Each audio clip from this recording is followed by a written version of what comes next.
अष्टम अध्याय। रथ यात्रा में श्रीमन महाप्रभु का भाव।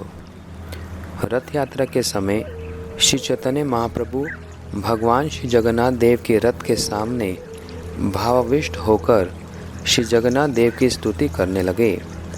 श्री चैतन्य महाप्रभु भगवान श्री जगन्नाथ देव को द्वारका के वासुदेव श्री कृष्ण के रूप में ना देखकर अपने प्राण वल्लभ ब्रजेंद्र नंदन श्याम सुंदर के रूप में ही उनका दर्शन किया करते थे। श्रीमन महाप्रभु राधा भाव और कांति से युक्त स्वयं श्री कृष्ण ही हैं। इस लीला में वे श्रीमती राधा जी के भावों में विभावित होकर ब्रज की लीलाओं का स्मरण करते हुए श्रीमद् भागवत का एक श्लोक कहने लगे। जयति जन निवासो देव की जन्मवादो यदुवर परिषद स्वैर दोभीर अस्यन्न धर्मं स्थिर चर विरजिन घनम सुस्मृतम श्री मुखेन ब्रजपुर वनिता नाम वर्ध्यन कामदेवम। समस्त प्राणियों में अंतर्यामी के रूप में निवास करने वाले अथवा गोपियों और यादवों के बीच निवास करने वाले अथवा जो सब जीवों के निवास अर्थात आश्रय हैं, वस्तुतः अजन्मा होने के कारण जिनका देवकी के गर्भ से जन्म ग्रहण करना वाद मात्र है, वास्तव में वे गोपी यशोदा के ही पुत्र हैं। यदुवंश के प्रमुख जिनके सेवक हैं, इच्छा मात्र से प्रलय करने में समर्थ होने पर भी अपने बाहुबल अथवा अपने बाहु के समान अर्जुन आदि भक्तों के द्वारा धर्म विरोधी असुरों का संहार करने वाले स्थावर जंगम समस्त प्राणियों के सांसारिक दुखों को हरण करने वाले अथवा ब्रजपुर में अपनी निज जनों के वीर्य जनित संताप का नाश करने वाले और अपने मनोहर मंद मुस्कान से युक्त श्री मुख के द्वारा ब्रजपुर की वनिताओं के काम को वर्धन करने वाले वे श्री कृष्ण जय युक्त होवें। कुरुक्षेत्र में श्री कृष्ण से मिलन के समय श्रीमती राधा जी जिन भावों में विभावित थीं, उन्हीं भावों में विभावित होकर श्री चैतन्य महाप्रभु यह प्रार्थना कर रहे हैं। कुरुक्षेत्र में उपस्थित गोपियां अपने भावों से श्री कृष्ण को वृंदावन में ले जाकर उनका पुष्पों से श्रृंगार करती हैं। अपने भावों से ही वे बलपूर्वक उन्हें वे बांसुरी देती हैं जो श्री कृष्ण वृंदावन में मैया यशोदा के पास छोड़ आए थे। साथ ही वे श्री कृष्ण को मोर पंख भी देती हैं और धीरे से उनके कान में इस प्रकार बोलती हैं, ये भूल जाना कि तुम्हारे पिता वसुदेव जी और मैया देवकी हैं। ये मत कहना कि तुम यदुवंश के हो या यादव हो। यही कहो कि मैं यशोदा मैया का लाडला गोपाल हूँ, नंद बाबा का प्यारा कन्हैया हूँ। श्री कृष्ण ने उत्तर दिया, हाँ हाँ, अवश्य ही मैं तुम्हारे निर्देश का पालन करूंगा। श्रील सनातन गोस्वामी ने श्री बृहद भागवतामृतम की टीका में भी उपरोक्त श्लोक का उल्लेख किया है। इसके अनेक गूढ़ अर्थ हैं। इसी श्लोक में संपूर्ण श्रीमद् भागवत निहित है। यद्यपि जन निवास का साधारण अर्थ है जो सबके हृदय में सदैव परमात्मा के रूप में स्थित है, तथापि श्री कृष्ण ब्रजवासियों के हृदय में परमात्मा के रूप में नहीं रह सकते। वे तो वहाँ केवल ब्रजेंद्र नंदन श्याम सुंदर के रूप में ही वास करते हैं। जन शब्द का दूसरा अर्थ है निज जन, अत्यंत प्रिय जन। अतः इसका अर्थ है श्री कृष्ण के निज परिकर। सभी ब्रजवासी श्री कृष्ण के निज जन हैं, क्योंकि श्री कृष्ण नंद बाबा यशोदा मैया सभी सखाओं और मुख्यतः गोपियों के प्राण धन हैं। श्री कृष्ण राधिकार जीवेनर जीवन अर्थात श्री राधा जी के प्राणों के भी प्राण स्वरूप हैं और वे सदैव श्रीमती राधिका के हृदय में वास करते हैं। ये संबंध दोनों ओर से ऐसा ही है, अर्थात जिस प्रकार श्री कृष्ण ब्रजवासियों के जीवन हैं, उसी प्रकार ब्रजवासी भी श्री कृष्ण के प्राण स्वरूप हैं। देवकी जन्मवादो केवल मथुरावासी और जगत के लोग ही ऐसा कहेंगे कि श्री कृष्ण ने मैया देवकी के गर्भ से जन्म लिया है। साधारणतः लोगों की भी यही धारणा है, परंतु वास्तव में श्री कृष्ण मैया यशोदा के पुत्र हैं और वे ही उनकी वास्तविक जननी हैं। यदुवर परिषद स्वरदोभिर यदुवंश के सदस्य भी द्वारकाधीश श्री कृष्ण के निज जन ही हैं, क्योंकि वे श्री कृष्ण के पार्षद हैं। वासुदेव श्री कृष्ण महाभारत के युद्ध में उपस्थित थे। उन्होंने पौंड्रिक वासुदेव और अनेक असुरों को वध किया।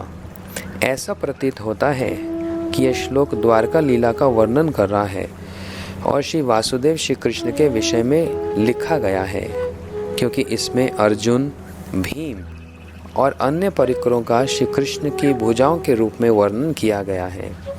परंतु यदि इसका गूढ़ अर्थ देखा जाए तो हम पाएंगे कि इसमें ब्रजेंद्र नंदन श्री कृष्ण की महिमा का ही वर्णन है। वृंदावन में श्री कृष्ण ने पूतना और अन्य दैत्यों का स्वयं अपने हाथों से वध किया। इससे भी कहीं अधिक श्री कृष्ण ने वृंदावन में श्री राधा जी और अन्य गोपियों के विरह रूपी विकराल दैत्य का वध किया। स्त्रीचर विरजघनम सुस्मित श्रीमुखेन ब्रजपुर वनिता नाम। वृंदावन की समस्त विपत्तियों और क्लेशों को श्री कृष्ण केवल मात्र अपनी मनोहारी मंद मुस्कान और बांसुरी की तान के द्वारा ही हर लेते थे। ब्रजवासियों का वास्तविक दुख क्या है? उनके लिए श्री कृष्ण का विरह ही उनका परम दुख है और इसके अतिरिक्त उन्हें अन्य किसी दुख का भान भी नहीं रहता है। इस श्लोक में गोकुल, वृंदावन, राधा कुंड, श्याम कुंड, रास लीला और अन्य ब्रज की लीलाओं का समावेश है।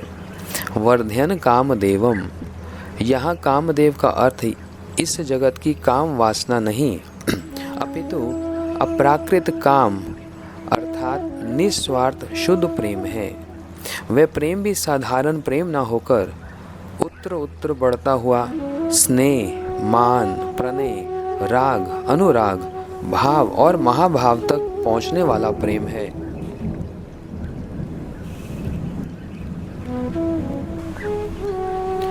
इस प्रकार संपूर्ण श्रीमद् भागवत और श्री कृष्ण की समस्त लीलाओं को एक ही श्लोक में समाहित कर श्री चैतन्य महाप्रभु श्रीमती राधिका के भाव में विभावित होकर श्री जगन्नाथ देव को साक्षात ब्रजेंद्र नंदन श्याम सुंदर के रूप में दर्शन कर उन्हें प्रणाम करते हुए प्रार्थना कर रहे हैं। श्री कृष्ण की लीलाओं में सर्वश्रेष्ठ ब्रज की लीलाएं हैं। इन ब्रज की लीलाओं में भी सर्वश्रेष्ठ रास लीला है, क्योंकि रास लीला में ही श्री कृष्ण का पूर्णतम माधुर्य प्रकाशित होता है।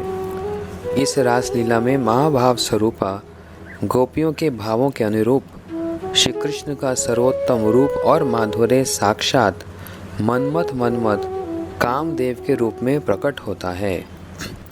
अतएव उपरोक्त श्लोक में ब्रजपुर वनिता नाम वर्ध्यन कामदेवम उच्चारण करने के उपरांत राधा भाव में विभावित श्रीमन महाप्रभु श्री जगन्नाथ देव को गोपी भरतु के नाम से पुकारने लगे। गोपी भरतु का तात्पर्य नाहम विप्रो नाच नरपतिर नापि वैश्यो न शूद्रो नाहम वर्णी नाचाग्रयपति नो वनस्तो यतिर्वा किंतु प्रोद्यत निखिल परमानंद पूर्ण अमृताब दे गोपीर भरतु पद कमलयो दास दास अनुदास। गोपी भरतु शब्द गोपियों के साथ श्री कृष्ण के संबंध को प्रकाशित करता है। इसका अर्थ है जो गोपियों के सर्वाधिक प्रिय हो अथवा जो सदैव गोपियों के वश में रहे। अंत में श्रीमन महाप्रभु ने इस प्रकार कहा है, मैं श्री कृष्ण के दासों का दास बनने की अभिलाषा करता हूँ।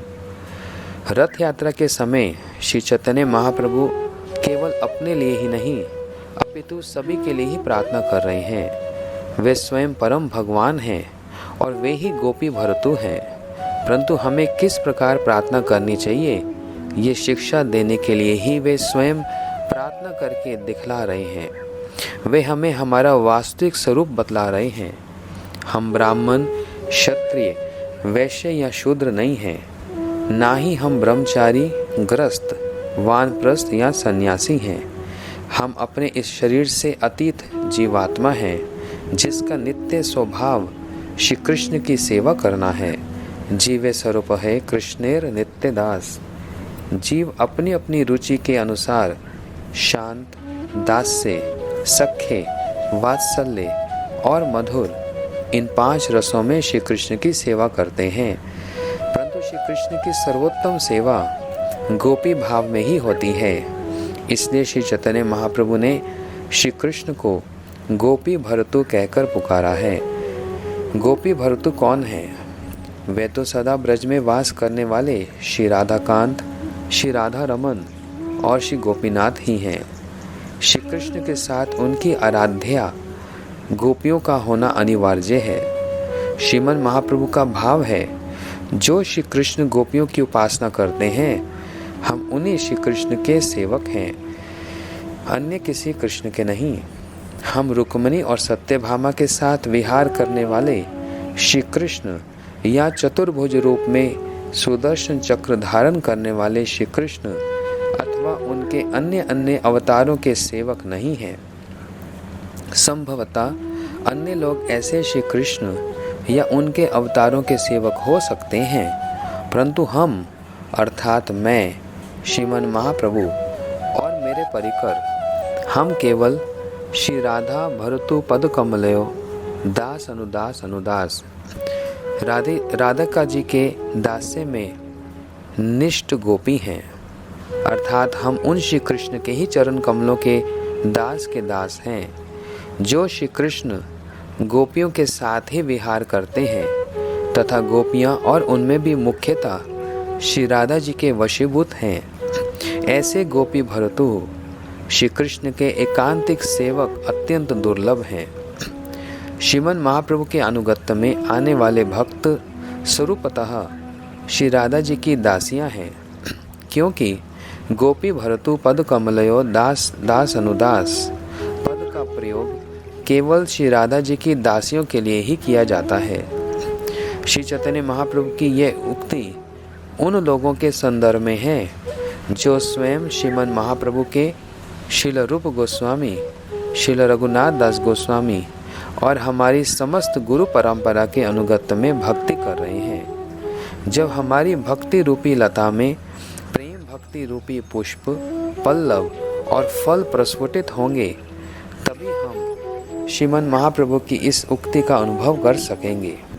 यही हमारे जीवन का प्रमुख और एकमात्र लक्ष्य है। भावावेश में निमग्न होने के कारण श्री चैतन्य महाप्रभु श्री जगन्नाथ देव का नाम भी उच्चारण नहीं कर पा रहे थे। वे केवल ज ग जज गग ही बोल पा रहे थे। उनके नेत्रों से निरंतर अश्रुधारा प्रवाहित हो रही थी और उनका हृदय विगलित हो रहा था। कोई परम रसिक भक्त ही इस स्थिति का अनुभव कर सकता है।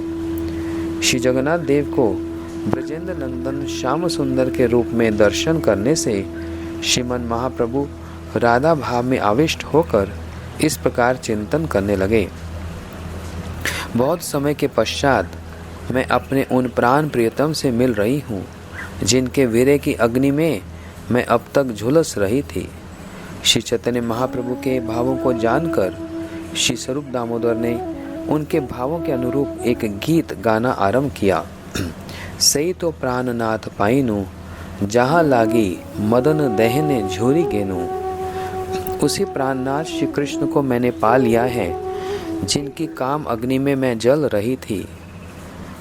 श्रीमन महाप्रभु के गूढ़ भावों को समझने के लिए ग्रंथराज श्रीमद् भागवत का आश्रय। श्रीमन महाप्रभु ने श्रील स्वरूप दामोदर के मुख से जैसे ही इस गीत को सुना, उसी समय श्री कृष्ण द्वारा ब्रज में कही गई सभी लीलाएं क्रमशः उनके मानस पटल पर चित्रित होने लगी। वे प्रेम आविष्ट होकर ब्रज के भाव में डूब गए तथा उन्हें बाह्य स्मृति तक भी ना रही। श्रील कृष्णदास कविराज गोस्वामी ने स्वरचित श्री चैतन्य चैतामृत में श्रीमन महाप्रभु के आंतरिक स्थिति के विषय में इंगित मात्र दिया है। राधा भाव विभावित श्रीमद् महाप्रभु के अप्राकृत भावों को समझने के लिए श्रीमद् भागवत का आश्रय लेना होगा, क्योंकि रथ यात्रा का इतिहास और उसका गूढ़ अर्थ श्रीमद् भागवत में ही दिया गया है। 11 वर्ष की आयु में ही श्री कृष्ण वृंदावन छोड़कर पहले मथुरा चले गए और कुछ समय बाद जरासंध के द्वारा बार बार मथुरा पर आक्रमण किए जाने पर मथुरा वासियों के रक्षा के लिए एक ही रात में उन सबको विश्वकर्मा के द्वारा नवनिर्मित द्वारका में स्थानांतरित कर दिया। श्री कृष्ण के मथुरा चले जाने से समस्त ब्रजवासी उनके विरह के महासागर में डूब गए। यशोदा मैया, नंद बाबा, अन्य सभी वात्सल्य भावयुक्त गोपियाँ, श्री कृष्ण के सखा और उनकी प्राण वल्लभा गोपियाँ सभी श्री कृष्ण को स्मरण करके दिन रात रोते रहते। ब्रज के सभी गौएं, बछड़े, पशु पक्षी, कीट पतंग उदास हो गए। वृंदावन के वृक्ष, लताएं, नदी, सरोवर, झरने आदि भी श्री कृष्ण विरह में सूखने लगे। श्री कृष्ण का उद्धव को भेजना।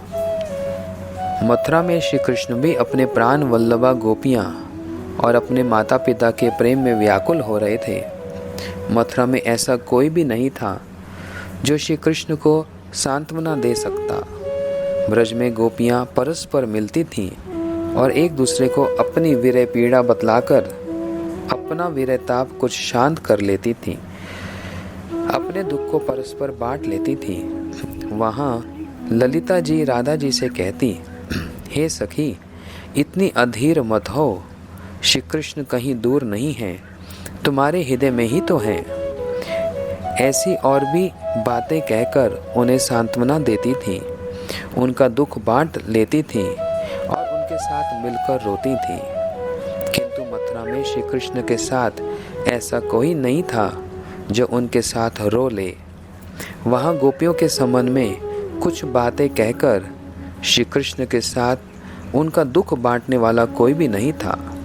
इसलिए श्री कृष्ण ने अपने सखा और मंत्री उद्धव जी को ब्रज में भेजने का विचार किया, जिससे कि उद्धव जी पिता, माता और विशेषतः प्राण प्रिय गोपियों को सांत्वना दे और वहाँ गोपियों की कृपा से प्रेम का कुछ महत्व समझे। इस प्रकार जब उद्धव गोपियों की पाठशाला में प्रेम का पाठ पढ़कर मथुरा में लौट आएगा, तब मैं उसके साथ बैठकर अपने हृदय की बातें कहकर अपने विरह के ताप को दूर कर सकूंगा। श्री कृष्ण जब ऐसा विचार कर रहे थे, तभी उद्धव जी उनके समीप आए। श्री कृष्ण ने उद्धव जी का हाथ अपने हाथ में लेकर कहा, हे उद्धव, तुम शीघ्र ही ब्रज में जाओ। वहाँ मेरे माता पिता और सभी ब्रजवासी मेरे वियोग में तड़प रहे हैं, परंतु गोपियों में तो विरह की चरम सीमा है। इसलिए तुम माता पिता को तो सांत्वना देना और गोपियों को मेरा ये संदेश मात्र सुनाना। तुम अपने शब्दों में माता पिता को कुछ सांत्वना दे सकते हो, परंतु गोपियाँ तुम्हारी सांत्वना के प्रभाव से अतीत हैं। तुम्हारे अपने प्रयास से उनकी विरह अग्नि और अधिक भड़क उठेगी। इसलिए उन्हें केवल मेरा संदेश ही सुनाना, जिससे उनका विरह ताप कुछ कम होगा। यह सुनकर उद्धव जी कुछ उदास हो गए और श्री कृष्ण से बोले, आपके बिना इतने दिन अन्यत्र कहीं रहना मेरे लिए संभव नहीं है। मैं आपके बिना एक पल भी जीवित नहीं रह सकता। श्री कृष्ण ने कहा, चिंता मत करो, मैं थोड़े ही यहाँ मथुरा में हूँ। मैं तो पूर्ण रूप से ब्रज में ही हूँ। केवल मेरे हृदय का एक अंश मात्र मथुरा में है। जब तुम ब्रज में जाओगे तो देखोगे कि मैं संपूर्ण रूप से ब्रज में ही हूँ और यहाँ तो केवल आंशिक रूप से ही रहता हूँ। इस प्रकार कहकर श्री कृष्ण ने उद्धव जी को ब्रज में जाने के लिए तैयार किया और उनके जाने के लिए कंस द्वारा व्यवहार किए जाने वाला सोने का रथ मंगवाया। तब श्री कृष्ण ने अपनी माला और आभूषण आदि उन्हें पहना दिए। उद्धव जी देखने में श्री कृष्ण जैसे ही थे। उनका सांवला रंग, अवस्था, देह और भाषा भी श्री कृष्ण के समान थी और गुण भी श्री कृष्ण जैसे ही थे। श्री कृष्ण का संदेश लेकर उद्धव जी ब्रज की ओर चल दिए। वे जब ब्रज में पहुँचे तो सायंकाल का समय हो गया था। उद्धव जी ने देखा कि गौएं वन से लौट रही हैं। गौएं के खुरों से आकाश में इतनी धूल उड़ रही है कि चारों ओर वातावरण धूलिमय हो गया। इस कारण किसी ने उद्धव जी को ब्रज में आते नहीं देखा। इधर श्री कृष्ण ने सोचा कि उद्धव ब्रज में जा तो रहा है, किंतु समझ रहा है कि मैं वहाँ नहीं हूँ। परंतु जब मैं ब्रज में था तब सभी ब्रजवासी मेरे प्रेम में विभोर रहते थे। गौएं, बछड़े, सखा, माता पिता और गोपियाँ सभी बड़े आनंदित और मेरे प्रेम में तन्मय रहते थे और वहाँ एक अपूर्व उल्लास छाया रहता था। मैं यदि इस प्रकाश को उद्धव को नहीं दिखलाऊंगा तो वह ब्रज क्या है कदापि नहीं समझेगा। जैसे ही श्री कृष्ण ने ये इच्छा की, उनकी अघटन घटन पटयसी योग माया शक्ति ने एक लीला की और उद्धव जी की आंखों के सामने एक अद्भुत दृश्य प्रकट कर दिया। उद्धव जी ने देखा कि अत्यंत सुंदर श्वेत और काले असंख्य बछड़े इधर उधर फुदक रहे हैं। गायों के थन दूध से इतने भरे हुए हैं कि मानो पृथ्वी को छू लेंगे और उनसे दूध चुचवा रहा है। गौएं श्री कृष्ण की वात्सल्यवती माताएं हैं और उन्हें देखे बिना अपने बछड़ों को भी दूध नहीं पीने दे रही हैं। चारों ओर प्रौढ़ा गोपियां दधि मंथन कर रही हैं और दधि मंथन करते समय वे श्री कृष्ण की लीलाओं का स्मरण करती हुई गीत गा रही हैं। गोविंद दामोदर माधवेति, गोविंद दामोदर माधवेति। मंथन करते हुए उनके हाथों की चूड़ियाँ बज रही हैं और मटकी में चलती मथानी से ध्वनि निकल रही है, धिक्तान धिक्तान। मानो ये ध्वनि कह रही हो कि जो श्री कृष्ण का भजन नहीं करते हैं उनके जीवन को धिक्कार है। उद्धव जी ने देखा कि सर्वत्र ही सुगंधित घी के प्रदीप जल रहे हैं और उनसे आंखों को सुहाने वाला धीमा धीमा प्रकाश निकल रहा है। मंद मंद समीर पुष्पों की मधुर सुगंध को सर्वत्र फैला रही है। पुष्पों पर मंडराते भंवरों की गुंजार कामदेव के शंख से आ रही मधुर ध्वनि के समान प्रतीत हो रही है। कोयल और अन्य पक्षी सर्वत्र गान कर रहे हैं और मयूर नृत्य करते हुए केका की ध्वनि कर रहे हैं। श्री कृष्ण के सखा, अरे कन्हैया कहाँ हो, अरे कन्हैया कहाँ हो, कन्हैया की जय, कन्हैया की जय हो कहते हुए उछल कूद करते हुए आ रहे हैं। इस प्रकार उद्धव जी श्री कृष्ण के ब्रज में रहते समय की एक झलक पाकर कृतार्थ हो गए। उन्हें यह विश्वास हो गया कि श्री कृष्ण अभी भी ब्रज में ही संपूर्ण रूप से अवस्थित हैं। मथुरा में तो वे एक अंश में ही विराजमान हैं। अब वे नंद भवन के द्वार पर पहुंचे और अपना रथ वहां खड़ा कर दिया। उद्धव जी के द्वारा नंद बाबा को सांत्वना देने का प्रयास। जब नंद बाबा ने सुना कि द्वार पर उद्धव आया है तो उन्होंने बड़े प्रेम से उसे अंदर ले जाकर बैठाया। नंद बाबा ने सोचा कि घर आए अतिथि को अवश्य ही कुछ न कुछ खिलाना चाहिए, किंतु जब उन्होंने घर में देखा तो खाने के लिए कुछ भी नहीं था। यहाँ तक कि घर में दूध भी नहीं था और दूध काढ़ने वाले भी कोई भी नहीं था, इसलिए दधि मंथन भी नहीं होता था। किसके लिए हो? जब से श्री कृष्ण मथुरा चले गए, नंद भवन की रसोई के बर्तन उल्टे पड़े हुए थे और आंगन में कभी झाड़ू भी नहीं लगा था। यशोदा मैया तो सब समय श्री कृष्ण के विरह में रोती तड़पती रहती थी, अतः वे कैसे कुछ बनाती। चूल्हे पर मकड़ियों ने जाल बुन लिया था नंद बाबा का भंडार जो सदा भरा रहता था, अब उसकी देख रेख करने वाला भी कोई नहीं था, क्योंकि कृष्ण के मथुरा जाने से उन्हें भंडार की कोई ज़रूरत ही नहीं रही। इसलिए नंद बाबा ने गांव के अंतिम छोर में रहने वाले एक ब्राह्मण को संदेश भिजवाया कि कृष्ण का प्यारा सखा उद्धव आया है, कुछ खाने के लिए भिजवा दें। उस ब्राह्मण ने खीर बनाई, किंतु उसके घर में भी शक्कर नहीं थी, अतः वह बिना शक्कर के ही खीर बनाकर लाया। उद्धव जी को भूख लगी थी, इसलिए उन्होंने उस खीर को बड़े प्रेम के साथ खाया।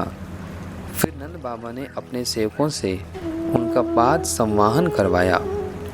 जब उद्धव जी थोड़ा विश्राम कर चुके थे, तो नंद बाबा चाहते थे कि वे अपने लाला कृष्ण के विषय में उनसे कुछ पूछें, किंतु कृष्ण कहने के साथ ही उनका गला भर आता, आंखों से अश्रुओं की झड़ी लग जाती।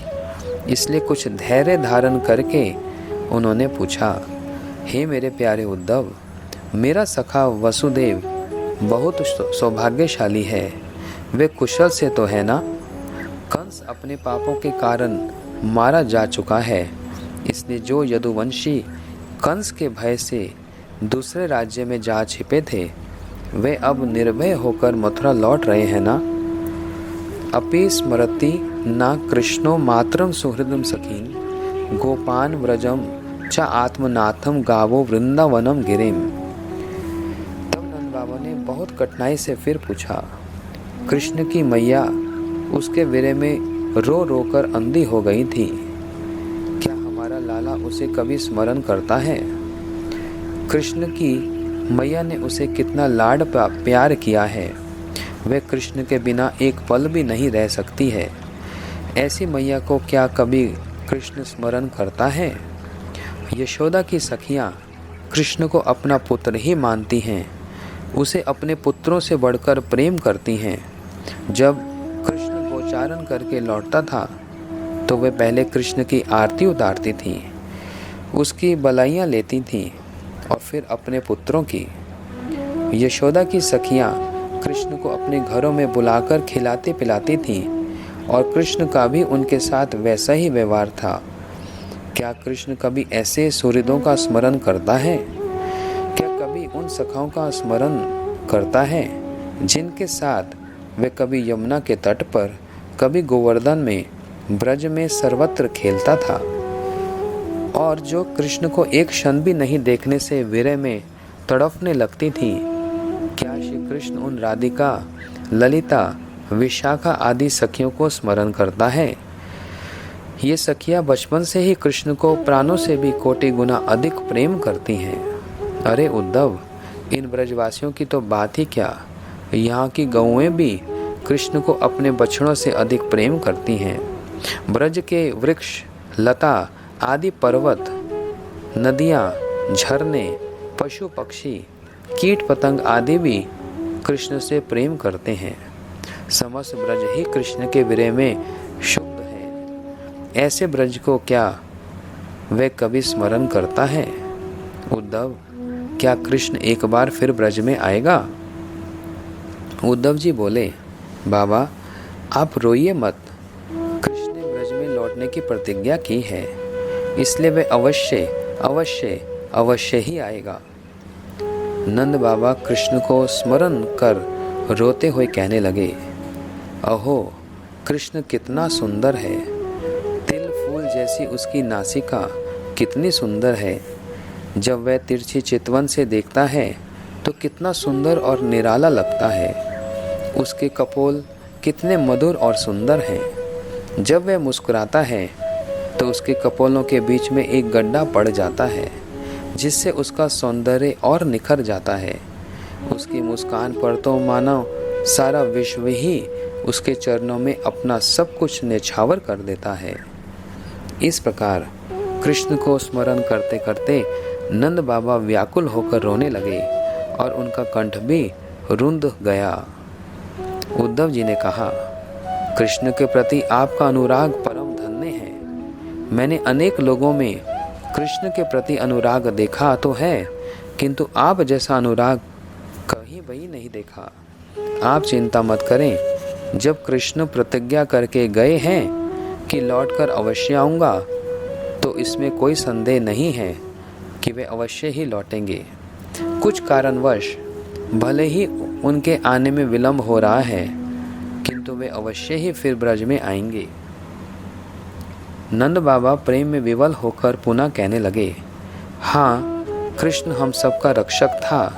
जब जब ब्रज पर विपत्तियां आईं, कृष्ण ने हमारी रक्षा की थी।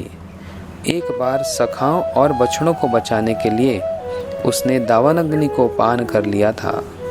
कृष्ण के कहने से जब हमने इंद्र की पूजा बंद कर गोवर्धन की पूजा की, तब इंद्र ने क्रोध में भरकर कृष्ण के साथ सभी ब्रजवासियों को जल में डुबो देने की ठानी और प्रलयकालीन मेघों को ब्रज में मूसलाधार वर्षा करने का आदेश दिया। 7 दिन और 7 रात तक लगातार मूसलाधार वर्षा हुई और कृष्ण ने खेल ही खेल में गोवर्धन को छत्र की भांति उठाकर गोपियाँ, गायें, बछड़े आदि समस्त ब्रजवासी को उसके नीचे बुला लिया। श्री कृष्ण ने 7 दिन तक गोवर्धन को उठाए रखा और सभी की रक्षा की। वृषभासुर बैल का रूप धारण कर ब्रज में आया और कृष्ण ने उसे भी मार डाला। केशी, अगासुर, बकासुर आदि दैत्य ब्रजवासियों की मृत्यु बनकर आए, किंतु कृष्ण ने उन दैत्यों को मारकर ब्रजवासियों की रक्षा की।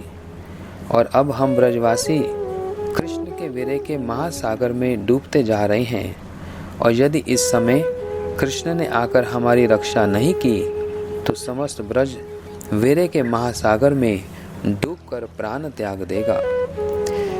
इस प्रकार श्री कृष्ण की सुंदरता, मधुरता, मधुर मुस्कान, मीठी बोली और मधुर गमन भंगी, वीरता, प्रतिभा आदि का स्मरण करते करते नंद बाबा की समस्त इंद्रियां शिथिल हो गईं और प्रेम में विवल होकर वे मूर्छित हो गए।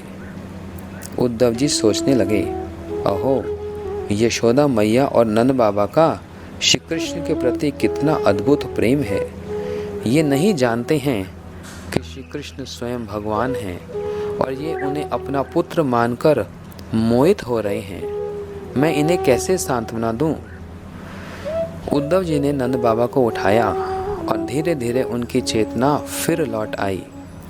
नंद बाबा कहने लगे, कृष्ण को भूलने के लिए मैं घर से बाहर निकल जाता हूँ, किंतु ब्रज में सर्वत्र ही कृष्ण के नन्हे नन्हे कोमल चरणों के चिन्ह हैं। वह यमुना के तट पर और ब्रज में सर्वत्र ही खेला करता था। ऐसा कोई वृक्ष नहीं, गिरिराज में कोई कंदरा, कुंज नहीं जहाँ वह नहीं खेलता था। मैं ब्रज में जहाँ भी जाता हूँ, प्रत्येक स्थान में उसकी लीला की ही स्फूर्ति होती है। उसके खेलने, हंसने, बोलने इत्यादि का स्मरण होता है। इस प्रकार श्री कृष्ण का चिंतन करते करते नंद बाबा प्रेम में पुनः विवल होकर मौन हो गए।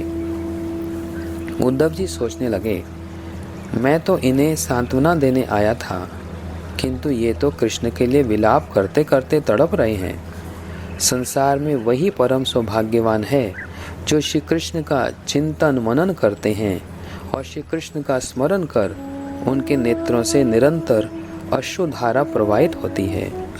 ये भाव भक्ति के लक्षण हैं।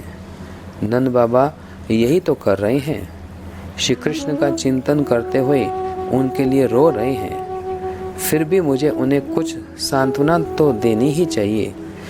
यदि कोई व्यक्ति रो रहा हो तो उसे सांत्वना देते हुए कहा जाता है कि आप रोइए मत, परंतु मेरे लिए विडंबना है कि मैं ऐसा भी नहीं कर सकता। मैं कैसे कहूँ कि नंद बाबा आप कृष्ण के लिए मत रोइए। यदि मैं ऐसा कहता हूँ तो शास्त्र के अनुसार ये पापमय कार्य है। श्री कृष्ण ने मुझे कहा था कि ब्रज में मेरे माता पिता को सांत्वना दे आना, किंतु मैं इन्हें कैसे सांत्वना दूँ? किसी को सांत्वना देनी हो तो हमारे भाव कुछ कुछ उस दुखी व्यक्ति के समान हो जाने चाहिए और आंखों में भी आंसू आ जाने चाहिए। नंद बाबा का ऐसा तीव्र विरह है कि उनके सामने कोई भी रोए बिना नहीं रह सकता है। किंतु मैं बहुत ही दुर्भागा हूँ, क्योंकि मुझ में गोपों और गोपियों जैसा कृष्ण प्रेम नहीं है, इसलिए मुझे तो रोना भी नहीं आ रहा। इस संसार में मनुष्य जन्म लेने का यही महाफल है कि व्यक्ति कृष्ण कृष्ण कहकर विरह में उनके लिए रोए। यदि मैं नंद बाबा से कहूँ कि बाबा आप रोइए, खूब रोइए, तो इसके द्वारा श्री कृष्ण की आज्ञा का पालन सांत्वना देना नहीं होगा। सांत्वना देने के लिए अवश्य ही कि जिस विषय के लिए कोई व्यक्ति रो रहा हो, उसके मन को उस विषय से हटाकर किसी अन्य विषय में ले जाया जाए। परंतु मैं ये भी नहीं कर सकता, क्योंकि इनका मन तो श्री कृष्ण में ही लगा हुआ है। अतः मैं कैसे कहूँ कि आप अपने मन को कृष्ण से हटाकर अन्य विषय की चिंता करें। यदि कोई श्री कृष्ण में तन्मय हो जाए तो यही उसके जीवन का परम सौभाग्य है। सचमुच में नंद बाबा बहुत महान हैं और इनका जीवन ही धन्य है। बहुत सोच विचार के बाद उद्धव जी नंद बाबा से बोले, युवम शलाघया तमोह। इस जगत में यहाँ तक कि समस्त विश्व ब्रह्मांड में आप और यशोदा मैया ही परम सौभाग्यवान हैं। आप दोनों के इस भाग्य को जगत का कोई भी प्राणी स्पर्श नहीं कर सकता, क्योंकि आप लोगों में कृष्ण के लिए बहुत अधिक अनुराग है। ये सुनते ही नंद बाबा उद्धव से बोले, अरे क्या कहा, क्या कहा? तुम मुझे सौभाग्यवान कह रहे हो? उद्धव, मुझे तुम्हारी बुद्धि पर रोना आता है। मैं तो सोचता था कि तुम कृष्ण के साथ रहकर चालाक चतुर हो गए होंगे, परंतु तुम्हारी बातों से लगता है कि तुम्हारे दूध के दांत भी अभी टूटे नहीं। अरे, इस संसार में जो सबसे बड़ा दुर्भागा है, उसे तुम सौभाग्यवान कह रहे हो? कुछ कहने से पहले जरा सोचो तो। तुम कह रहे हो कृष्ण अखिल जगत का गुरु नारायण है और मैं उसे अपना पुत्र मानकर रो रहा हूँ।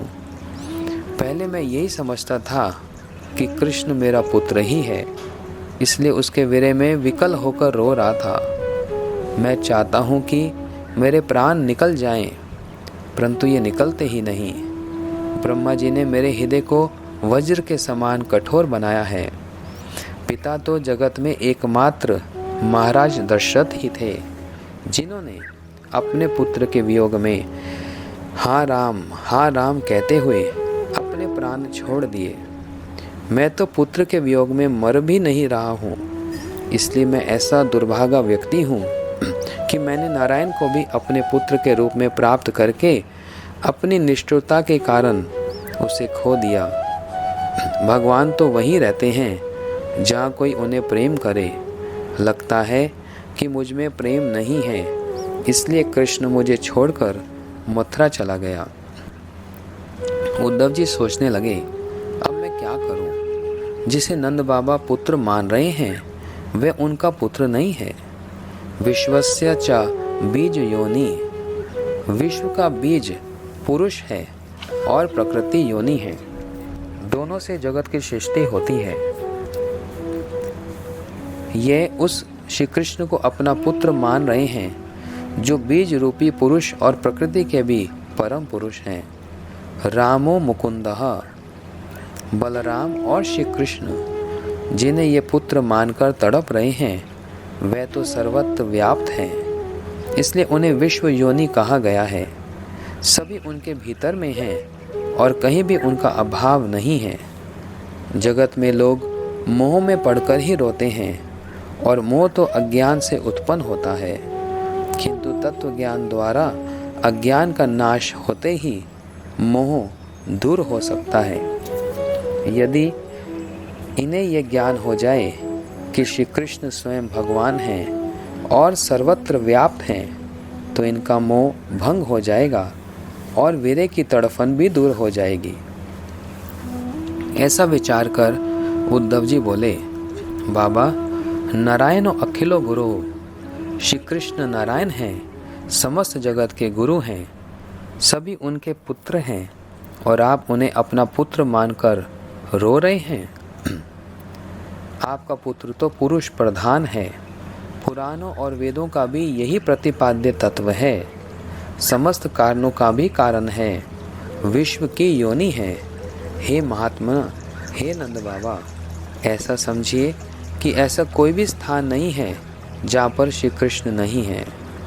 नंद बाबा अब तक चुप थे और उनकी आंखों से आंसू निकलना भी कुछ बंद हो गया था, किंतु उद्धव जी से ब्रह्म ज्ञान सुनकर पुनः तड़प कर कहने लगे, अरे उद्धव, तुम कृष्ण को भगवान कह रहे हो, किंतु वह तो थोड़ी सी छाछ के लिए, मक्खन और रोटी के लिए कैसे मचल जाता था। कृष्ण को तो क्षण क्षण में भूख लगती थी, वह दूसरों के घर में चोरी करके मक्खन खाता था तथा बात बात में झूठ बोलता था और क्रोध करता था। ऐसे कृष्ण को तू भगवान कह रहा है? अरे भगवान तो वे हैं जिन्हें भूख प्यास नहीं लगती, जो जन्म मरण से अतीत हैं और जिनमें क्रोध, राग, द्वेष आदि कुछ भी नहीं है। मुझे तुम्हारी बुद्धि पर तरस आता है। ऐसा सुनते ही उद्धव जी सोचने लगे कि उनसे भूल हो गई है, उन्हें श्री कृष्ण को नारायण नहीं कहना चाहिए था, क्योंकि इससे तो नंद बाबा का वीर ताप और बढ़ गया। उद्धव जी सोच नहीं पा रहे थे कि वे नंद बाबा और यशोदा मैया को कैसे सांत्वना दें। मानो यशोदा मैया और नंद बाबा का प्रेम हिमालय पर्वत के समान उन्नत है और उद्धव जी सिर उठाकर उसके शिखर की ऊंचाई का अनुमान लगाने के लिए ऊपर देखने लगे तो उनकी ब्रह्म ज्ञान रूपी पगड़ी नीचे गिर पड़ी। तब अन्य कोई उपाय न देखकर वे बोले, बाबा इतने व्याकुल मत होइए। आगम्यष्यते दीर्घन कालेन ब्रजमच्युतः, वह सत्य संकल्प है, यदि वह लौटने का वचन देकर गया है तो अवश्य ही आएगा, बस उसे जल्दी ही आने वाला समझिए, इसलिए धैर्य धारण कीजिए। प्रियम विधासयते, यशोदा मैया की, आपकी और समस्त ब्रजवासियों की दुख से रक्षा करने वाला कृष्ण अवश्य ही आएगा, आप विकल मत होइए। ऐसा कहते सुनते, समझाते बुझाते और रोते तड़पते सारी रात बीत गई। प्रातःकाल में उद्धव जी नंदगांव के निकट स्थित सरोवर में, जिसका नाम आजकल कृष्ण कुंड है, स्नान करने गए।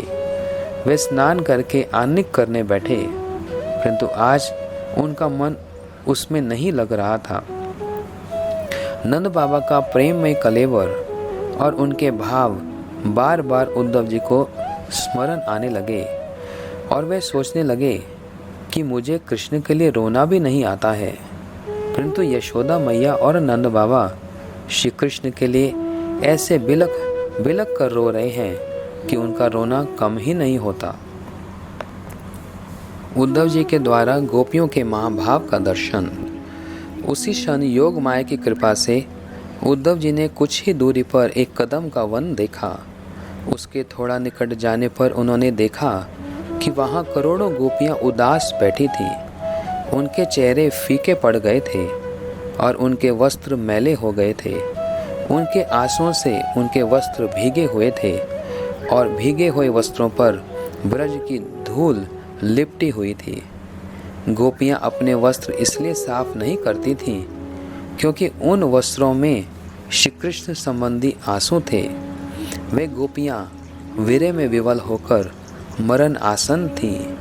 तभी एक गोपी कहने लगी, अरे सखी, मैंने आज सुबह सोने का एक रथ देखा। क्या तुम्हें पता है कि वह रथ यहाँ किस लिए आया और उस रथ में कौन आया है? यह सुनकर दूसरी गोपी बोली, कंस को मारकर कृष्ण मथुराधीश हो गए हैं। उन्होंने अपने सेवक को सोने के रथ पर बिठाकर यहाँ अपने माता पिता को और ब्रजवासियों को अपना वैभव दिखलाने के लिए भेजा है। इतने में तीसरे ने कहा, मैं जानती हूँ कि ये रथ किस लिए आया है। मथुरा में कंस मारा गया है ना, और आज के दिन उसका पिंड देना है। तर्पण के लिए शायद वहाँ पिंड नहीं है, किंतु ब्रज में तो बहुत कुछ है। मथुरा वासियों ने यह सोचा होगा, कृष्ण के विरह में हम समस्त गोपियाँ और सभी ब्रजवासी मर गए होंगे, इसलिए हमारे हृत पिंड को लेने के लिए ही इसे यहाँ भेजा होगा। गोपियों की इन बातों को सुनकर उद्धव जी स्तब्ध रह गए। उन्होंने सोचा, मुझे इन्हें सांत्वना देने के लिए इस सोने के रथ पर नहीं आना चाहिए था। हे पृथ्वी देवी, आप फट जाती तो मैं उसमें समा जाता। उस समय एक गोपी की दृष्टि पास में खड़े उद्धव पर पड़ी। उन्हें देखते ही उस गोपी ने उद्धव की ओर इशारा करते हुए अपनी सखी से पूछा, आखिर ये है कौन? उत्तर में एक सखी बोली, मैं जानती हूँ कि यह कृष्ण का अनुचर उद्धव है। तब एक और अन्य सखी ने पूछा, तू कैसे जानती है? इस पर पहली वाली सखी बोली, मेरी नाक अभ्रांत है, यह तो वैजयंती माला पहनकर आया है। उस माला की अपनी सुगंधि के साथ साथ में उसमें से श्री कृष्ण के अंगों की विशेष मतवाली सुगंध भी तो आ रही है। अतएव इससे पता चलता है कि श्री कृष्ण ने ही इसे अपनी माला पहनाकर यहाँ भेजा है। उद्धव को श्री कृष्ण का अनुचर जानकर गोपियों ने उन्हें घेर लिया और उनमें से एक गोपी कहने लगी, हे कृष्ण के अनुचर, आप यहाँ क्यों आए हैं? हमारे पास आने की तो कोई आवश्यकता ही नहीं थी। हमसे तो अब कृष्ण का कोई संबंध नहीं है। हमारा संबंध तो मानने पर निर्भर करता है। मानो तो है, नहीं मानो तो नहीं है। हम उन्हें अपना प्राण प्रियतम मानती थीं और वे भी हमें अपनी प्रियतमा मानते थे, परंतु अब तो सभी संबंध तोड़कर वे मथुरा चले गए। उद्धव, हम आपसे एक प्रश्न करना चाहती हैं। प्रेम दो प्रकार का होता है, स्वार्थपूर्ण और निस्वार्थ प्रेम। भौरों का पुष्पों से और पुरुषों का स्त्रियों से जो संबंध है, यही स्वार्थ प्रेम है। जब राजा राज्य की रक्षा करने में असमर्थ हो जाता है तो प्रजा उसका साथ छोड़ देती है। जिस वृक्ष पर फल फूल नहीं रहते, पक्षी उसे छोड़ जाते हैं। वन में आग लगते ही पशु वहाँ से भाग खड़े होते हैं। किसी स्त्री के हृदय में चाहे जितना ही अनुराग क्यों ना हो, जार पुरुष तो अपना काम बना लेने के बाद पलटकर भी उसे नहीं देखता है।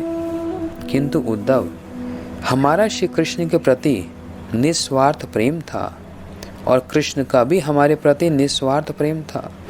वह प्रेम कैसे टूट गया? उद्धव जी ये सुनकर सिर खुजलाने लगे। एक गोपी फिर बोली, कृष्ण तो हमें भूल गए हैं, परंतु विडंबना तो ये है कि हम उन्हें नहीं भूल सकती। अब हमसे तो उनका कोई संबंध नहीं है, किंतु हाँ, वे अपने माता पिता को कैसे भूल सकते हैं? इस संबंध को तो वे तोड़ नहीं सकते, क्योंकि उनका तो शरीर ही यशोदा मैया और नंद बाबा के रक्त से बना है। इसलिए हे उद्धव जी, आप उधर नंद भवन में मैया और बाबा के पास जाइए। इतना कहकर गोपियाँ श्री कृष्ण की लीलाओं का स्मरण करते करते स्त्री सुलभ लज्जा को भूलकर फूट फूट कर रोने लगी। तदंतर वे गोपियाँ उद्धव जी को और भी कुछ दूर सघन कदम वन की एक क्यारी में ले गईं।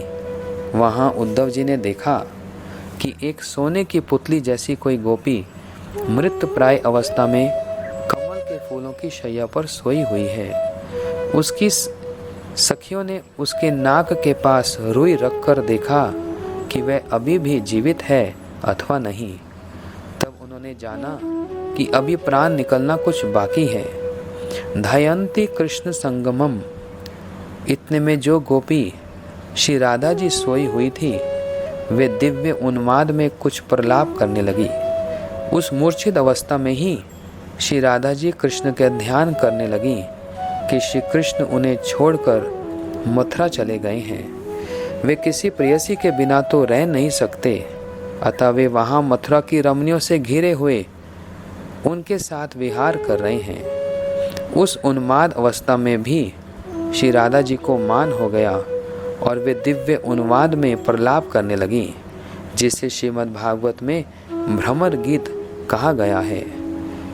काचिन मधुकरम दृष्ट्वा ध्यायन्ति कृष्ण संगमम प्रिय प्रस्थापितम दूतम कल्पयत वेदम अब्रवीत। इतने में एक भ्रमर गुंजार करता हुआ श्री राधा जी के चरण कमलों को कमल पुष्प समझकर मधु के लोभ में वहां मंडराने लगा। उसे श्री कृष्ण का दूत समझकर मानवती राधा जी कहने लगी, हे मधुप, हे कपटी के बंधु, दूर हटो, दूर हटो, मेरे पांवों को स्पर्श मत करना। मथुरा की रमणियों के वक्षस्थल से मसली हुई हमारी प्रियतम की वनमाला में लगा हुआ पीला कुछ कुमकुम तुम्हारी मूछ में लगा है। वे मधुपते मथुरा की माननी रमणियों का ही मान भंजन करें, जो तुम जैसे सूरत चिन्ह धारण करने वाले को माननी का मान भंजन करने के लिए दूध बनाकर भेजते हैं। वे निश्चित ही यादवों की सभा में उपहास के पात्र होंगे। हे मधुकर, ऐसा लगता है कि मेरे प्रियतम ने तुम्हें मुझे मनाने के लिए भेजा है, क्योंकि उन्होंने अपराध किया है। परंतु तुम्हारे स्वामी भी तुम्हारे जैसे ही हैं। जिस प्रकार तुम एक पुष्प का रसपान करके वहाँ से उड़ जाते हो और फिर किसी दूसरे पुष्प के ऊपर जाकर उस पुष्प का रस आस्वादन करते हो, उसी प्रकार श्री कृष्ण ने भी हमें एक बार, हाँ केवल एक बार ही अपने अधरों का अमृत पान कराया था और फिर वे हम गोपियों को छोड़कर चले गए। यदि कहो कि तुम्हारे कहे अनुसार श्री कृष्ण यदि धूर्त हैं तो लक्ष्मी देवी उनके चरणों की सेवा क्यों करती है? तो उत्तर है कि हमें लगता है लक्ष्मी निश्चय ही छलिया की मीठी मीठी बातों में आ गई होंगी। परंतु हे भ्रमर, हम लक्ष्मी की भांति इतनी सीधी नहीं हैं। तुम हमारे सामने कृष्ण का गुणगान क्यों कर रहे हो? हम उस छलिया को अच्छी तरह से जानती हैं। उसने हमसे कहा था कि वह हमारे निस्वार्थ प्रेम का ऋण कभी भी नहीं चुका पाएगा और हमें 2 दिन में लौटकर आने का वचन देकर मथुरा से अभी तक नहीं आया है। तुम कैसे कहते हो कि वह सत्यवादी है? तुम हमारी चापलूसी क्यों कर रहे हो? हम तो वनवासिनियाँ हैं और हमारा कोई घर द्वार भी नहीं है। हम तो उन्हीं के लिए पथ की भिखारियाँ हो गई हैं। हमारे पास है ही क्या जो तुम्हें दे सकती हैं? अरे, यदि तुम मथुरा जाकर वहाँ रहने वाली रमणियों का अनुनय विनय करो तो वे तुम्हें मुँह मांगी वस्तु दे देंगी। अरे मधुकर, तू अपने मस्तक से मेरे पैरों को स्पर्श करने का प्रयास मत करना। लगता है कि तेरे स्वामी ने तुझे अच्छी तरह से सिखा पढ़ाकर भेजा है कि किस प्रकार किसी माननी को मनाया जाता है, परंतु मुझे नहीं लगता कि यहाँ पर कोई भी तुम्हारी बात सुनेगा। हमने अपने पति, पुत्र, बंधु बांधवों को कृष्ण के लिए छोड़ दिया, परंतु वे तो अकृतज्ञ ही निकले, इसलिए हमारी उनसे संधि कैसे संभव है? हे कपटी के बंधु, जरा अपने काले प्रभु के कुछ और गुणों को सुनो। इसी काले ने त्रेता में निर्दयतापूर्वक वानरराज बाली को व्याध की भांति छिपकर मारा था। एक स्त्री के वशीभूत होकर उसने विवाह का प्रस्ताव लेकर आई। बेचारी शूर्पणखा के नाक कान काट कर उसे कुरूप बना दिया ताकि उसका विवाह और कहीं कभी भी ना हो सके। इसी काले ने वामन के रूप में महाराज बलि के द्वारा दी गई पूजा को स्वीकार करके मुँह मांगी वस्तु लेकर भी उसे वरुण पाश से बांधकर पाताल लोक में डाल दिया। ठीक वैसे ही जैसे काला कौवा बलि खाकर भी बलि देने वाले को अपने अन्य साथियों के साथ घेर लेता है और परेशान करता है। तुम्हारे काले स्वामी से हमें क्या प्रयोजन है? यदि तुम कहते हो कि वे ऐसे ही हैं अतः हमें उन्हें भूल ही क्यों नहीं जाती और क्यों उनकी ही चर्चा करती हैं? तो इसका उत्तर है, हे मधुप, तुम ठीक कहते हो कि हमें उन्हें भूला देना चाहिए और सचमुच हम भी उन्हें भूलना चाहती हैं, किंतु विडंबना ये है कि चाहने पर भी उनकी कथा को हम छोड़ नहीं पाती हैं। यह सुनकर वह भ्रमर उड़ता हुआ कहीं चला गया और कुछ देर बाद पुनः लौट आया।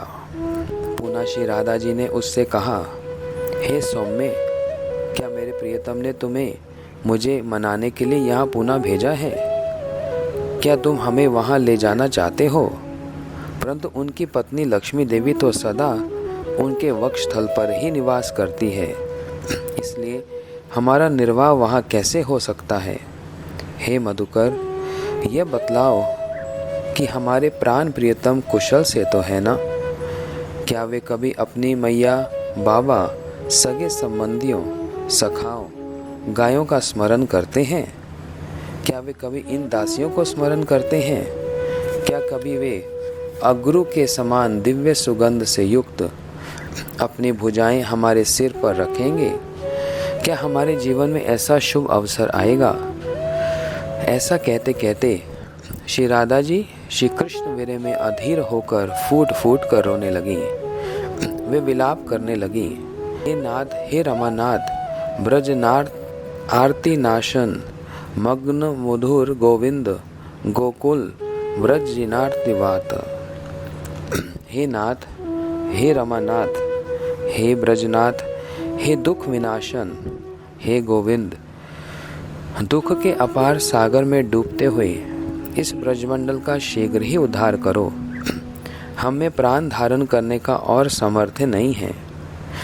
उद्धव जी ने देखा कि श्री कृष्ण के वीर्य में गोपियों के प्राण अब निकलने ही वाले हैं, इसलिए उन्होंने श्री कृष्ण का संदेश जैसा था वैसा ही गोपियों को सुना दिया। इससे गोपियां और अधिक वीर्य ताप से संतप्त हो गईं। उद्धव जी के आने के पूर्व वे सोचती थी कि श्री कृष्ण ने ब्रज में लौटकर आने का वचन दिया है, परंतु श्री कृष्ण का संदेश सुनने के बाद गोपियों की आशा लता मूल से ही उखड़ गई। श्री कृष्ण के ब्रज में लौटने की उनकी रही सही आशा भी जाती रही। उनका विरह और अधिक बढ़ गया। उद्धव जी के द्वारा गोपियों की कृपा के लिए याचना। गोपियों का कृष्ण प्रेम देखकर उद्धव जी के ज्ञान का अभिमान चूर चूर हो गया। वे सोचने लगे, गोपियों का प्रेम इतना उन्नत और अथाह है कि मैं उसका स्पर्श भी नहीं कर सकता। गोपियों की महिमा की तो मैं कल्पना भी नहीं कर सकता। यदि मुझे उनके चरणों की धूल का एक कण भी मिल जाए तो मेरा जीवन कृतार्थ हो जाए, परंतु मैं उनकी चरण धूल को स्पर्श करने के योग्य भी तो नहीं हूँ, इसलिए उन्हें दूर से ही प्रणाम करता हूँ।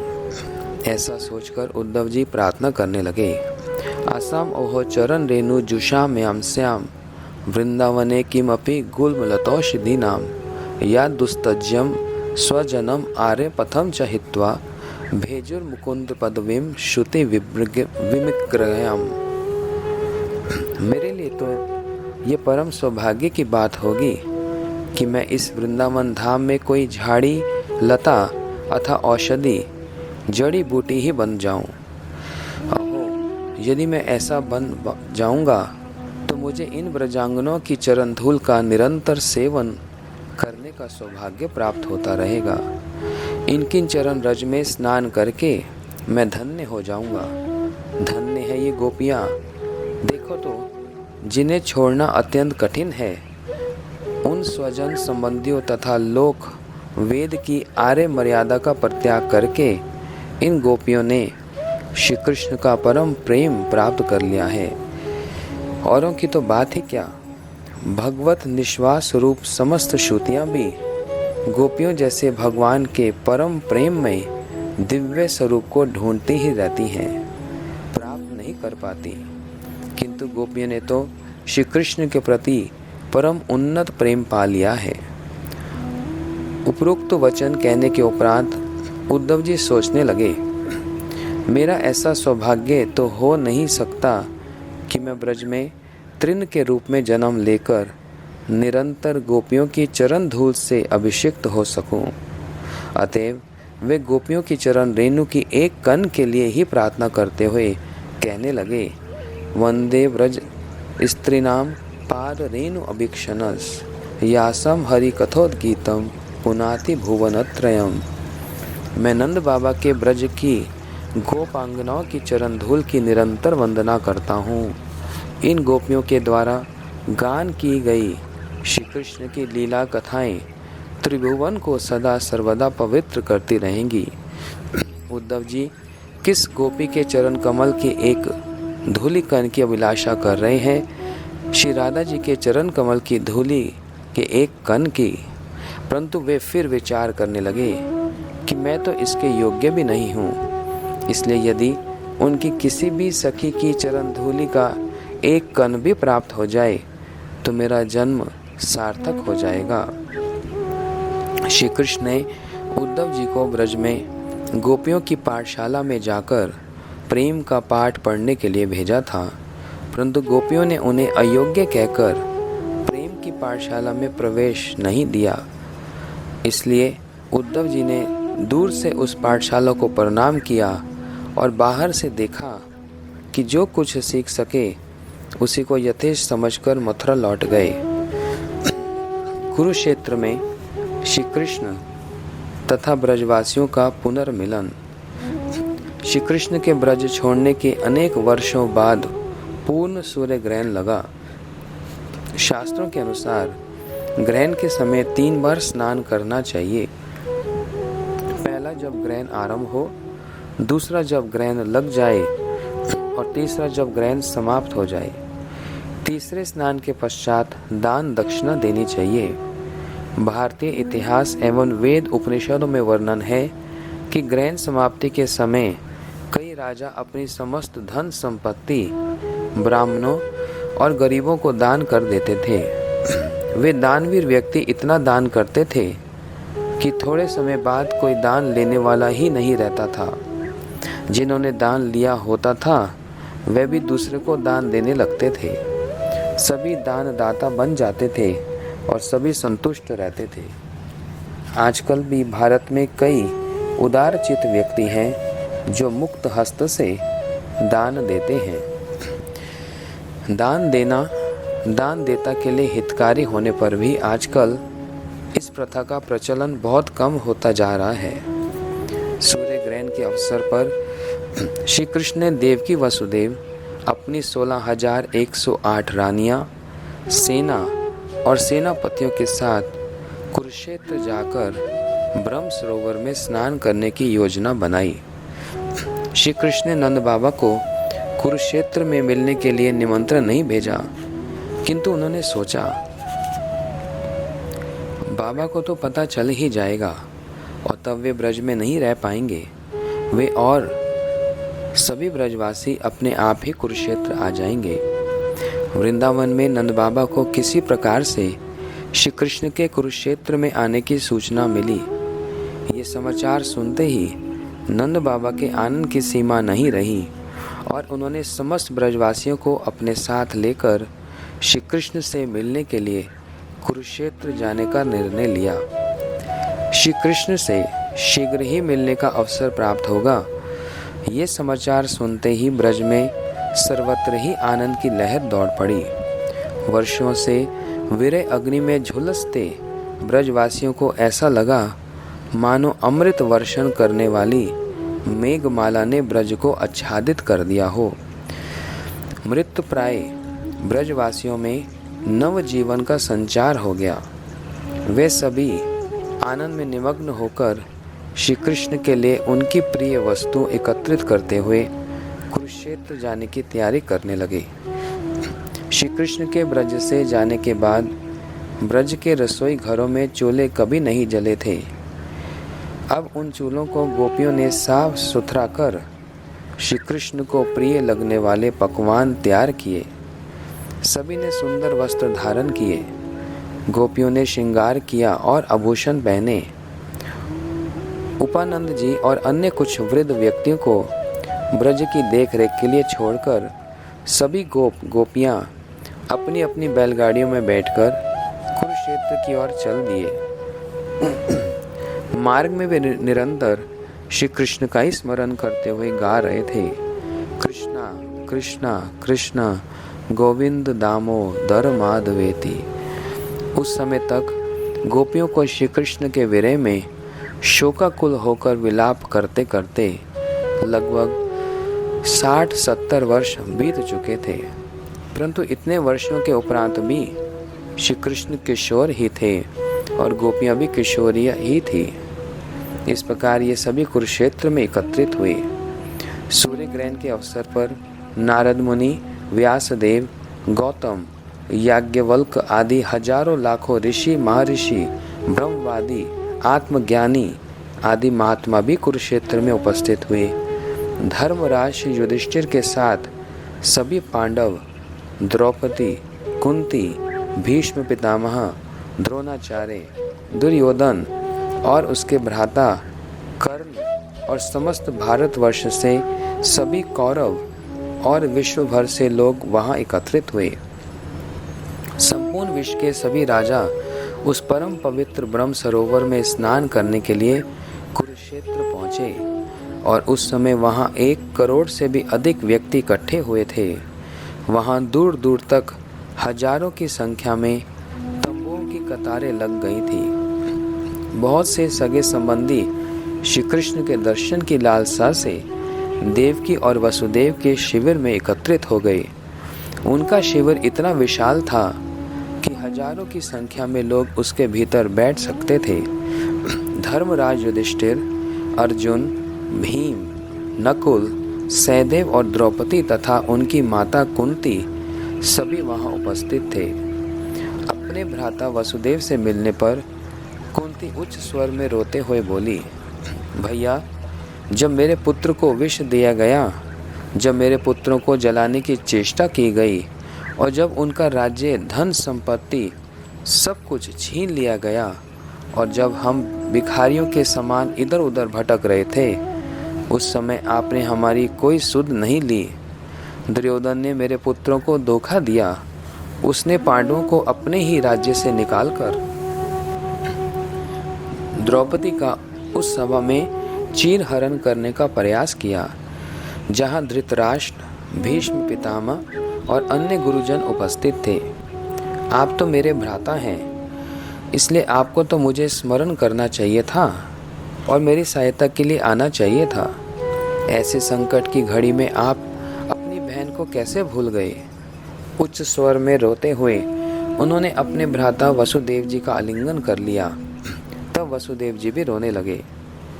कुंती देवी आगे बोली, भैया, संभवतः आप मुझे भूल गए हैं। वसुदेव जी ने उत्तर दिया, हे बहन, इस प्रकार शोक मत करो। ऐसा श्री भगवान के कालचक्र के कारण ही हुआ है। उस समय मैं और देवकी भी कंस के कारागृह में बंद थे और कंस हमें भीषण यातनाएं दे रहा था। कंस हमें निरंतर प्रताड़ित और अपमानित करता था। उसके सिपाहियों ने मुझे लोहे की जंजीर में बांध रखा था। केवल इतना ही नहीं, उसने हमारे 6 पुत्रों को हमारी गोद से छीनकर हमारे सामने ही चट्टान के ऊपर पटक पटक कर मार डाला। सौभाग्यवश बलराम और कृष्ण बच गए। मैं स्वयं ही कारागृह में बंदी था, इसलिए तुम्हारी सहायता ना कर सका। ये सब होने पर भी मैंने सदैव तुम्हें स्मरण किया और कारागृह से छूटने के पश्चात सर्वप्रथम मैंने तुम्हारे पास उद्धव को भेजा था। बहन, सब कुछ भगवान की इच्छा पर निर्भर करता है। कुछ समय के लिए हमारा मिलन होता है और कुछ समय के बाद हम एक दूसरे से बिछुड़ जाते हैं। कुछ समय दुख और यातनाएं मिलती हैं और कुछ समय व्यक्ति आनंद और उन्नति के शिखर पर पहुंच जाता है। काल ही सब कुछ करता है। जीव की अपनी इच्छा पर कुछ भी निर्भर नहीं रहता। अब तुम चिंता मत करो, क्योंकि अब वह समय बीत चुका है। इस प्रकार वसुदेव जी कुंती देवी को सांत्वना देने लगे। इतने में नंद बाबा और ब्रजवासी अनेक बैलगाड़ियों पर बैठकर उस स्थान के निकट पहुँचे। श्री कृष्ण के सभी ग्वाल बाल सखा दाम, सुदाम, श्रीदाम, वसुदाम, सुबल, मधुमंगल आदि, मैया यशोदा, नंद बाबा और गोपियाँ, श्रीमती राधिका, ललिता, विशाखा आदि सभी श्री कृष्ण से मिलने के लिए बहुत उत्कंठित थे। जब अन्य सभी लोग श्री कृष्ण से मिल रहे थे तो किसी ने उन्हें और श्री बलदेव प्रभु को आकर कहा, हे श्री कृष्ण, ब्रज से आपकी मैया और बाबा बैलगाड़ी में आ रहे हैं। ये सुनते ही श्री कृष्ण उस सभा में विराजित कश्यप, कवि, हवि, अंतरिक्ष, नारद, वशिष्ठ, अगस्त और वाल्मीकि जी जैसे हजारों भक्तों को वहीं छोड़कर रोते रोते नंद बाबा और यशोदा मैया की ओर दौड़े। वे अत्यंत विकल होकर कहने लगे, ओ मैया आ रही है, बाबा आ रहे हैं, मेरे सखा आ रहे हैं। व्यग्र होकर रोते हुए वे कहने लगे, मैया मैया तुम कहाँ हो? बलदेव प्रभु भी रोते रोते मैया बाबा को पुकारते हुए उनकी ओर दौड़े। कुरुक्षेत्र में श्री कृष्ण का श्री नंद और माता यशोदा से मिलन। बैलगाड़ियां वहीं रुक गईं।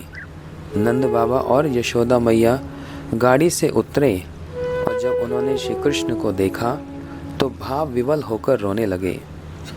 मैया यशोदा ने तत्काल श्री कृष्ण को अपनी गोद में ले लिया और श्री बलदेव प्रभु नंद बाबा के चरणों में गिर पड़े। ब्रज में रोते रोते यशोदा मैया के आंसू भी सूख गए थे, किंतु आज अनेक वर्षों से बिछड़े हुए अपने प्राण प्रिय पुत्र श्री कृष्ण को पुनः देखकर यशोदा मैया की आंखों से आंसुओं की धारा बहने लगी। प्रगाढ़ वात्सल्य के उमड़ आने के कारण उनके स्तनों से दूध की धारा प्रवाहित होने लगी। यशोदा मैया आज जिस प्रकार से रो रही थी, ऐसे वे ब्रज में पहली बार कभी नहीं रोई थी। ब्रज में वे एक प्रतिमा के समान हो गई थी और श्री कृष्ण के विरह में उनका हृदय सूख गया था। श्री कृष्ण भी अभी तक सूखी लकड़ी या पत्थर की प्रतिमा के समान थे, परंतु अब वे भी उच्च स्वर से रोने लगे। नंद बाबा ने बलदेव प्रभु को अपनी गोद में बिठाया और वे दोनों भी रोने लगे। ये अत्यंत मार्मिक दृश्य था। श्री कृष्ण रोते रोते मैया मैया पुकारने लगे। नंद बाबा की गोद में विराजमान बलदेव प्रभु भी बाबा बाबा पुकारने लगे और नंद बाबा उन्हें प्रेम से दुलारने लगे। श्री कृष्ण के पीछे पीछे वसुदेव जी, देवकी तथा रोहिणी मैया भी वहां पहुंची और वे सभी इस मार्मिक दृश्य को देखने लगे। रोहिणी मैया सोचने लगी कि यह श्री कृष्ण देवकी की माता के सम्मुख कुछ कहते हुए सदैव हिचकिचाता था। भूख लगने पर भी मुझसे ही कुछ मांगता था, देवकी माता से नहीं। वह कृष्ण जो देवकी के कहने पर भी कभी उसकी गोद में नहीं बैठता था, आज देवकी उसी कृष्ण को यशोदा की गोद में निसंकोच रूप में निरंतर अविरल रोते हुए देख रही है। देवकी माता सोचने लगी, कृष्ण कभी मेरी गोद में नहीं बैठा, इसने कभी मुझे मैया मैया नहीं पुकारा, परंतु अब ये यशोदा की गोद में है और उसे मैया मैया मैया कहकर पुकार रहा है। यशोदा सोचती है, कृष्ण मेरा ही पुत्र है और कृष्ण भी इस प्रकार सोचता है। यशोदा ही मेरी मैया है, देवकी नहीं। यशोदा निश्चित ही कृष्ण को लेकर ब्रज लौट जाएगी। कृष्ण सदा के लिए ब्रज में चला जाएगा और कभी भी द्वारका नहीं लौटेगा। वे यशोदा को बतलाना चाहती थी, हे यशोदे, कृष्ण तुम्हारा पुत्र नहीं है, मेरा पुत्र है, परंतु अभी यह इस बात को भूल गया है और तुम्हें ही अपनी माँ मानता है। वह श्री कृष्ण को भी यही बतलाना चाहती थी, तुम यशोदा के पुत्र नहीं हो, तुम मेरे पुत्र हो। लोक मर्यादा के कारण देव की माता सभी के सामने ये बात स्पष्ट रूप से नहीं कह सकती थी, इसलिए बड़ी चतुराई से वह बोली, हे सखी यशोदे, तुम अत्यंत दयालु हो। जब हम कंस के कारागृह में थे, उस समय कृष्ण के जीवन की रक्षा के लिए हमने गोपनीय रूप से उसे तुम्हारे पास गोकुल भेज दिया था। यद्यपि कृष्ण मेरा पुत्र है और तुम ये बात जानती थी, तथापि तुमने अपनी कोख से जन्मी संतान के जैसे ही इसका लालन पालन, सेवा शुश्रूषा की है। जिस प्रकार पलकें आँखों की रक्षा करती हैं, उसी प्रकार तुमने इसकी रक्षा की। इसलिए मैं मानती हूँ कि समस्त विश्व ब्रह्मांड में तुम्हारे समान दयालु और कोई नहीं है। तुम अत्यंत उदार और विशाल हृदय वाली हो। तुमने जन्म से लेकर 11 वर्ष तक इसका लालन पालन किया, इसलिए ये सदैव यही सोचता है कि तुम ही इसकी मैया हो। इसलिए यह कभी मुझे मैया नहीं कहता। रोनी मैया को आभास हुआ कि देवकी कुछ अनुचित बात कहने की चेष्टा कर रही है। वे यशोदा मैया और श्री कृष्ण के बीच एक दीवार बनने की चेष्टा कर रही है। यशोदा और कृष्ण के मिलन में किसी प्रकार की बाधा न हो, इसका उपाय सोचकर वे तुरंत बोली, देवकी बहन, कुंती और अन्य बंधु बांधव हमारी प्रतीक्षा कर रहे हैं, हमें वहां चलना चाहिए। इस प्रकार वे चतुराई से देवकी सहित वसुदेव महाराज को अतिथियों के स्वागत के लिए वहां से लेकर चली गईं। थोड़े समय के पश्चात यशोदा मई का हृदय कुछ शांत हुआ, किंतु वे कुछ बोल ना सकी। भावावेश में यशोदा मैया और श्री कृष्ण कुछ भी कह पाने में स्थिति में नहीं थे। इस समय मैया और पुत्र केवल हृदय से ही भावों का आदान प्रदान कर रहे थे। यशोदा मैया ने तब सोचा, बाहर में निकट ही राधा, विशाखा, ललिता आदि सभी गोपियां प्रतीक्षा कर रही हैं। मेरी उपस्थिति में कृष्ण से मिल नहीं पाएंगी। नंद बाबा और बलदेव भी वहां उपस्थित हैं। अभी तक किसी प्रकार से राधा जी और उनकी सखियों ने अपने भावों पर नियंत्रण रखा हुआ था और उनके प्राण उनकी देह में थे। श्री कृष्ण के निकट पहुंचते ही अब उनके लिए एक क्षण का भी विरह असहनीय हो गया था। वे अपने प्राण त्यागने वाले ही थे। अत्यंत दयालु और कृपामयी मैया यशोदा ने सोचा, यदि तत्काल ही इन्हें कृष्ण से भेंट करने का अवसर नहीं मिला तो ये प्राण धारण नहीं कर सकेंगी। मुझे चतुराई से अन्य सभी को यहाँ से कहीं और भेज देना चाहिए, जिससे कि गोपियाँ निसंकोच कृष्ण से मिल सके। यदि मैंने विलंब किया तो वे सब की सब प्राण त्याग देंगी, क्योंकि वे इस विरह को और अधिक सहन नहीं कर सकती। यह सोचकर यशोदा मैया ने बलदेव प्रभु का हाथ पकड़ लिया और नंद बाबा की ओर देखते हुए बोली, हमें औरों से भी भेंट करनी चाहिए।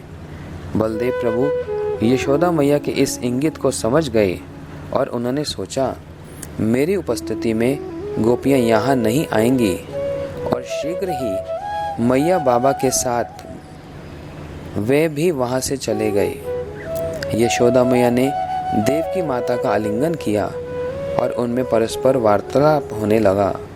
नंद बाबा ने भी वसुदेव जी और अन्य लोगों से भेंट की और वे एक दूसरे के सुख दुख का